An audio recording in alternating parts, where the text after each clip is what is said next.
Good morning, student. Welcome to Mayank Mathmania YouTube channel. I hope you are doing well. Today we will discuss class 9th mensuration topic surface area and volume, in which question number 22, 23, 24 and 25 from the Balaji publication. So come to the point of question 21.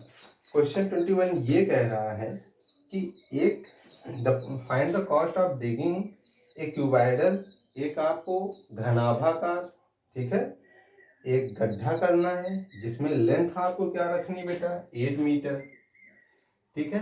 फिर आपको कह रहा है breath यानी उसकी जो चौड़ाई है वो कितनी रखनी है 6 मीटर है, बुक में सेंटीमीटर बेटा उसे मीटर में कन्वर्ट कर लीजिए, एंड 3 मीटर डीप, और उसकी जो गहराई है h हाइट का जो काम कर रहा है वो 3 मीटर है, ठीक है। तो आपको जो गड्ढा खोदना है, ठीक है, इस प्रकार से आपको खोदना है जिसमें लेंथ आपको ऐसे रखनी है, ठीक है, ब्रेथ इतनी रखनी और हाइट आपको इतना रखना है, ठीक है। और ध्यान दो क्वेश्चन में ये भी कह रहा है कि जब खुदाई आप कर रहे हो, डिगिंग कर रहे हो, तो 30 रुपीज पर मीटर क्यूब आपको खर्चा लगता है, ठीक है, 30 रुपीज पर मीटर क्यूब। तो अब इस चीज से आप पता चला लगा लोगे मीटर क्यूब यानी इसका मुझे क्या निकालना हो, वॉल्यूम निकालना होगा, क्योंकि मिट्टी जो है छोटे छोटे मॉलिक्यूल से बना है, वो सारे मॉलिक्यूल क्या करेंगे, आपको इस चीज को बताएंगे कि हमें वॉल्यूम निकालना है। तो आप देखेंगे वॉल्यूम ऑफ क्यूबाइड, ठीक है। हिंदी मीडियम वाले आप कहोगे घनाभ का आयतन, हिंदी मीडियम वाले हिंदी में ही नोट्स बनाए, ठीक है। तो ये क्या होता है L into B into H होता है। तो L क्या है बेटा 8 मीटर, B क्या है 6 और H क्या है 3 मीटर। तो 8 6 3 जा 18 और 8 ये है, ये हो जाएगा 18 8 जा 144 मीटर क्यूब। समझ रहे हैं। वॉल्यूम जो गड्ढा आपको आयता घनाभाकार खोदना था उसका वॉल्यूम बेटा कितना निकल के आया 144 मीटर क्यूब। अब आपको कॉस्ट पता करना है कितना आया इसको गड्ढा खोदने में। यहां लिखोगे cost of digging, cost of digging गड्ढा खोदने का जो खर्च है वो आप समझिएगा 144 मीटर क्यूब। तो टोटल मिट्टी निकली है ना, और 1 मीटर क्यूब का खर्चा कितना है 30। तो आपको अगर टोटल खर्चा करना है पता, तो आप समझेंगे क्या 30 रुपीज को इससे मल्टीप्लाई कर दिया जाए। 3 4 जा 12, 1 आया, 3 4 जा 12 और 1 13, और 3 1 जा 3 और 4, और साथ में एक जीरो लगेगा। तो 4320 यानी 4320 रुपीज आपका खर्चा आएगा। ये क्वेश्चन नंबर आपका था 21, ठीक है, तो इसको समझे होगे। अब आइए क्वेश्चन नंबर 22 पे हम बात करते हैं। क्वेश्चन नंबर 22 अच्छा क्वेश्चन है, समझिएगा। क्वेश्चन नंबर 22 हमसे ये कह रहा है कि the breadth of a room is twice its height. पहले देखो हम L ratio B ratio H ऐसे लिख लेते हैं, ठीक है। पहले रेशियो तो बना लो, फिर हमसे कह रहा है the breadth of room is twice its height, यानी कि ऊंचाई से 2 गुना है बेटा इसकी कौन चौड़ाई। अगर हम ऊंचाई को 1 यूनिट ले लें, ठीक है, तो इसका जस्ट डबल क्या होगा 2 गुना कौन होगा इसका चौड़ाई होगी, इसकी चौड़ाई होगी, ठीक है। फिर कह रहा है 1/2 ऑफ इट्स लेंथ। अच्छा यही चौड़ाई जो है 1/2 है, चौड़ाई बेटा 1/2 है अगर, और इट्स लेंथ इसकी लंबाई की क्या है 1/2 है। तो आप समझिए हाफ होना है, चौड़ाई को क्या होना है हाफ। तो अगर ये 2 है तो बेटा यानी यहाँ लेंथ क्या रही होगी 4 रही होगी, तभी तो इसका 1/2 क्या हो जाएगा 4 का हाफ क्या हो जाएगा बेटा 2, और 2 जो है 2 टाइम्स है किसका हाइट का। तो सारे कंडीशन फुलफिल हो गई। अब आप इसी के बेस पे आप लिख लीजिए let length breadth and height, length breadth and height of cuboidal, cuboidal box है क्यूबाइडल रूम है, क्यूबाइडल रूम,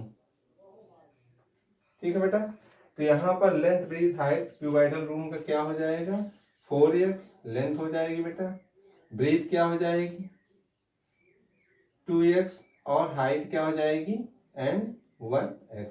इसको आप समझ लिए, ठीक है। अब हमसे कह रहा है कि फाइंड द, अच्छा ये सब ध्यान से सुनिएगा कि ये सारी चीजें हैं।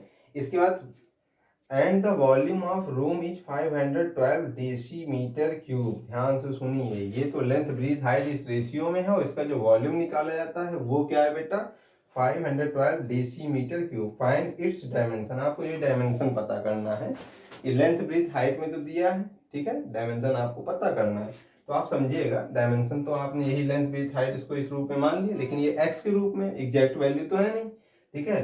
तो अब देखिए यहाँ पर क्योंकि वॉल्यूम दिया है तो वॉल्यूम वाला फार्मूला भी लगाइए, ठीक है। यहाँ लिखोगे volume of cuboidal box, cuboidal room.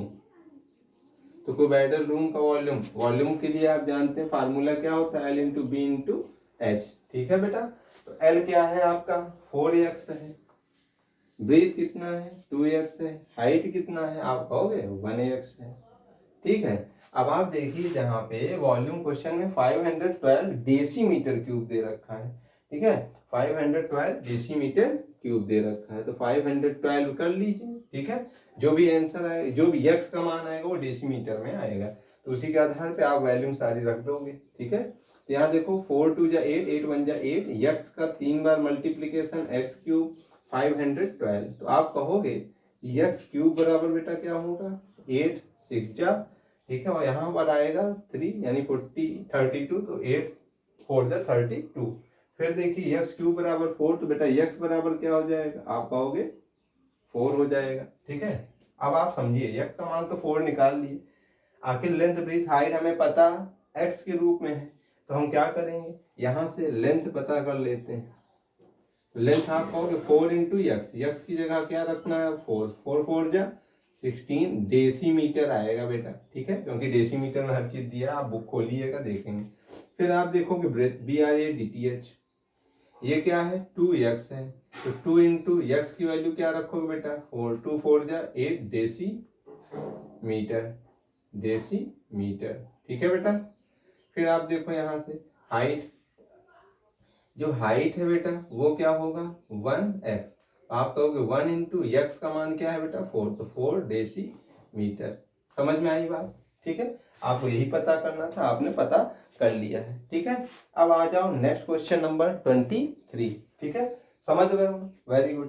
Question number 23 कह रहा है 3 क्यूब है, ठीक है, और 3 क्यूब में पहला क्यूब 3 सेंटीमीटर उसकी साइड है, ठीक है।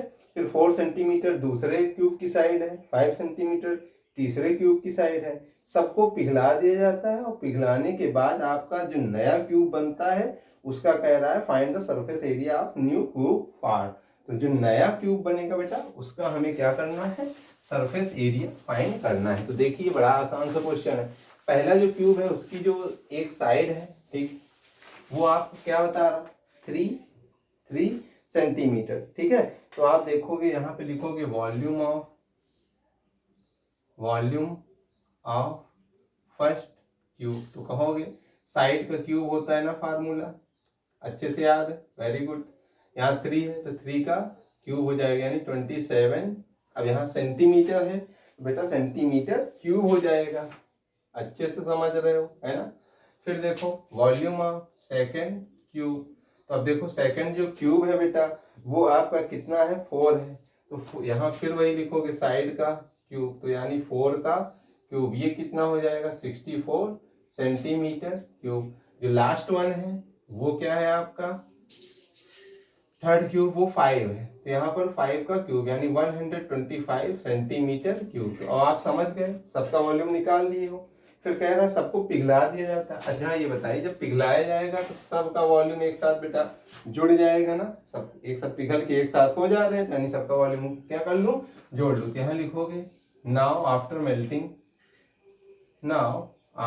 मेल्टिंग, पिघलाने के बाद, हिंदी मीडियम वाले पिघलाने के बाद, नाउ आफ्टर मेल्टिंग क्यूब, ठीक है, क्यूब को पिघलाने के बाद, ठीक है।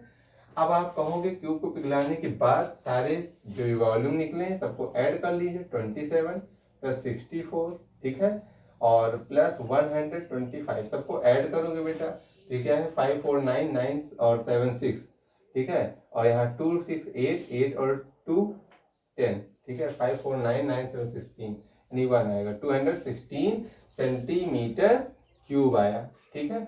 अब ये बेटा जो नया क्यूब बना है ना, now after melting cube new जो वॉल्यूम बनेगा वो बेटा न्यू क्यूब का बनेगा। तो यहाँ लिखोगे volume of, so volume of new cube, new cube.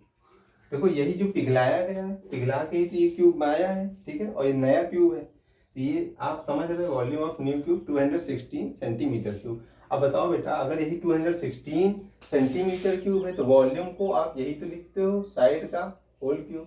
आप दोनों को कंपेयर कर लो, कैसे?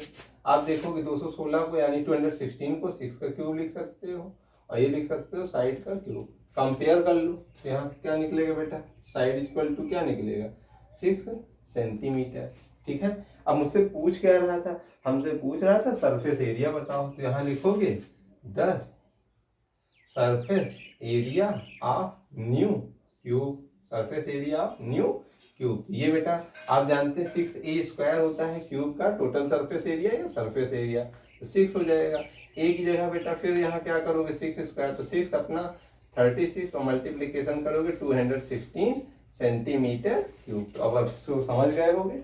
अगले जो क्वेश्चन है नेक्स्ट वीडियो में आएंगे, तब तक के लिए थैंक यू। और आप अधिक से अधिक हमारे चैनल को लाइक शेयर और सब्सक्राइब कर सके ताकि हम हर प्रकार के क्वेश्चन आपके सामने डिस्कस कर सकें, ठीक है। तब तक के लिए थैंक यू।